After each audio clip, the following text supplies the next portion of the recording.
আজকের ক্লাসে আমরা যেটা শিখব সেটা হচ্ছে টেন্সের কাজ।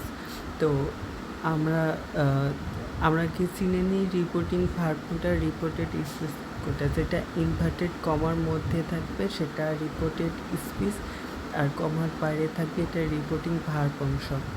এবার হচ্ছে রিপোর্টিং ভার্ব অংশে যদি প্রেজেন্ট টেন্সের এই সাইডটা আর ফিউচার টেন্সের এই সাইডটা হয়, তাহলে এই এই রিপোর্টেড স্পিচ অর্থাৎ এই ইনভার্টেড কমার মধ্যে কোনো টেন্সের চেঞ্জ হবে না। এটা পারফেক্ট যে টেন্সেই থাকুক সে টেন্সেই হয়ে যাবে। ওকে, তাহলে এখানে দেখেন যে এটা প্রেজেন্ট পারফেক্ট টেন্স আছে, তাহলে এই অংশের টেন্সের কোনো চেঞ্জ হবে না। দেন এখানে he has said to me, অর্থাৎ আমরা জানি যে অ্যাসেপ্টিভ সেন্টেন্সে সেইটের পরে অবজেক্ট থাকলে সেইটের পরিবর্তে টোল্ড হয়।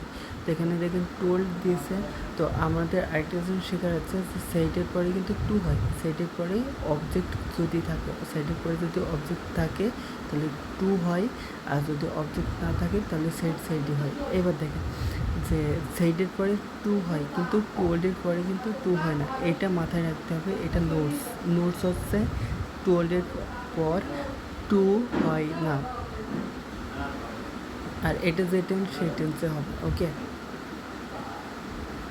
আর আরেকটা জিনিস হচ্ছে চিরন্তন সত্য, বৈজ্ঞানিক সত্য এগুলো থাকলে হুবহু বসে যায়, হুবহু বসে যায়। আপনারা মাথায় রাখবেন যে এইগুলো থাকলে হুবহু বসে যায়। কিন্তু শুধুমাত্র এই অভ্যাসগত যখন থাকবে, এটা নোটস করে নেন, অভ্যাসগত যখন থাকবে তখন শুধু পার্সনের চেঞ্জ হবে, আর বাদ বাকি সব হুবহু।